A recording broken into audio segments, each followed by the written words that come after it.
A great horse will make stars of the people around him, and it was certainly the case with Secretariat. This is more than the story of a single horse or the story of the great American horse as athlete. This is a story of one of the great American teams. The team's leader was Penny Chenery Tweedy. In 1971, with her father a victim of Alzheimer's disease, Penny left her comfortable life in Denver and traveled to the East Coast with hopes of saving the family horse farm. We paid our bills, but we weren't earning a lot of money. My brother, the economist, said, you know, I really don't think we can keep this up. Dad is no longer aware, and we ought to sell the horses and the farm and invest that money in the stock market. Coming to the wire, it's Reva Ridge under a hand ride by 5 lengths. Coming to the wire, it's Reva Ridge. Hope for Meadow Stable was sparked in 1972 when one of its horses, Reva Ridge, won the Kentucky Derby and the Belmont Stakes. Again, it was a great movie script to have Reva Ridge. Indeed, her farm manager, an old Mr. Gentry, said to me after 1972, "Well, I'm sorry, Haywood, for Miss Tweedy. Next year she had all that excitement with Reva, and next year she got nothing." And of course, nothing was Secretariat. Penny's greatest contribution to Secretariat was herself. Were it not for Penny Chenery, I think Secretariat would have been as famous and as popular a racehorse, but I don't think we would have remembered him in quite as completely a satisfying way. Penny was the perfect owner for Secretariat. She was this attractive, intelligent, gracious woman, and I think because of her, probably a lot of the women in America really became interested in Secretariat, maybe more than they would have been had there been a man owner. I hope I've been a role model for women, but it just was never in italics in my game plan. I just happened to be a woman. After taking control of Meadow Stable, Penny searched for a trainer she could believe in. Well, Lucien Lauren was about ready to retire when he was approached by Penny Chenery. She thought Roger Lauren, his son, would train, and he got another offer and left. And I said, well, what am I going to do? And he said, well, my dad's retired, but, you know, I think he'd help you out for a while. Lucien Lauren was very confident in his own abilities. He didn't allow the media or anyone else to second guess him. And I think that that kind of confidence is very important. Otherwise, the grind of going through a Triple Crown could have caused a lesser trainer to self-destruct. Obviously, it worked out very well because he won 5 out of 6 consecutive Triple Crown races. Lauren's selection of Ron Turcotte to ride Secretariat had its own special logic. Like the trainer, the jockey came from similar roots and hardships as a French-Canadian. He grew up as a lumberjack, working in the woods in Canada, and he was not the type of jockey to go out there and give out sound bites. He went out there and he rode his horses as hard as he could. I think Ron was just perfect for that whole Secretariat team. Maybe a jockey that was more outgoing and that demanded the limelight more and all that might have kind of upset that chemistry a little bit. The thing that worked about Ronnie with Secretariat is that Ronnie came to trust the horse. The rider couldn't do an awful lot to change him. There was no particular need to. The biggest thing you can say about riding a super horse is he didn't screw it up. He fit the horse ran for him, but this is a horse that would have run for just about anyone.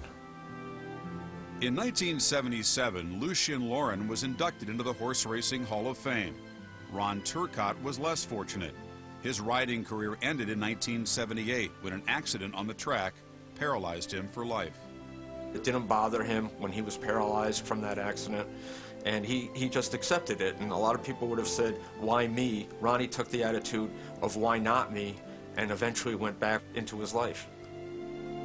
Lucien Lauren and Ron Turcotte would always, I think, be ranked at the top of their professions as trainers and jockeys, but being associated with Secretariat has really given them a special place. As a national icon, Secretariat was asked to run on an even faster track, the Celebrity Stakes. Freshly signed to a contract by the William Morris Agency, he shared the same talent stable with Sophia Loren and Elvis Presley. We saw the value of Secretariat, who was quite a sex symbol, but he was an incredible horse, We felt we could make a lot of deals for him. Caesar's Palace called, and they wanted Secretariat flown to Vegas and walked around the outdoor fountain 3 times a day. And for that, they were going to pay $75,000 to $100,000. So we decided not to do that because it would be too much on the horse. There was some guy who wanted to market his manure in a plastic cube. I thought that was pretty off the wall. Despite the sweet smell of ancillary success generated by his fame, Secretariat continued to do what he did best. They had waited so long for a horse like this to come along, and he really filled their cup. He filled it to the brim. This is Secretariat Day in Chicago, Illinois. America's Super Horse, Ron Turcotte, Secretariat by 7, Secretariat 8 lengths. On the outside, it's Secretariat. Secretariat in front by 2. That's the 16th pole. Ron Turcotte aboard Secretariat. Secretariat in front. His first time over the turf course, a winning one. Secretariat, the winner by 4 lengths. 3 months after winning the Belmont, Secretariat ran in the Marlboro Cup against a horse he knew back in his early youth at Meadow Stable, the 1972 Derby winner, Riva Ridge.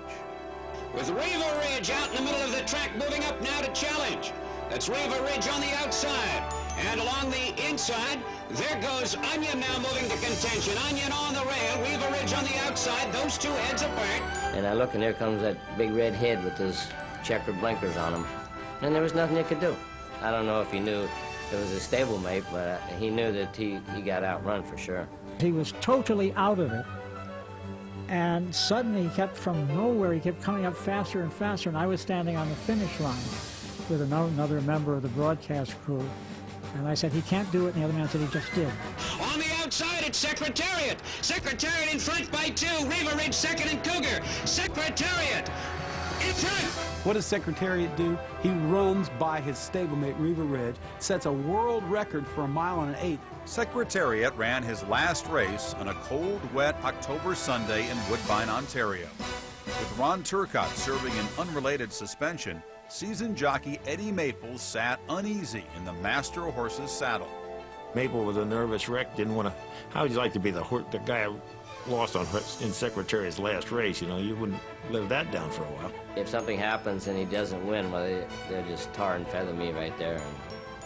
And I told my wife and son goodbye. You know, maybe you'll never see me again. Everybody knew that this was the end, that he was not going to race as a 4-year-old. And everybody wanted him to go out doing something spectacular, and he did. Heading around the turn, Secretariat has the lead. Kennedy Road is second, Price Lucky is third, Presidio is fourth. It is all Secretariat. And as the horses came out of the final turn, you could see Secretariat alone in front, and steam was blowing out of both nostrils with every exhale, like a locomotive. I mean, it was an incredible sight, and that was the final competitive moment of a career that probably could have known no limits had he kept racing. He's in the stretch in a blaze of glory. Secretariat, ladies and gentlemen, he's all yours. Secretariat wins it by 6. When the race was over, I went down, and I reached down and grabbed a handful of grass, which, as best as I could tell, was the last step that Secretariat had taken on the track. Like all great athletes who quit at the top, Secretariat left racing fans to wonder what might have been. We waited a long time for him. We waited since Man-O-War. I don't expect in my lifetime to see another one like him. We might see another Affirmed, or we might see another Native Dancer or something, but he was perfect.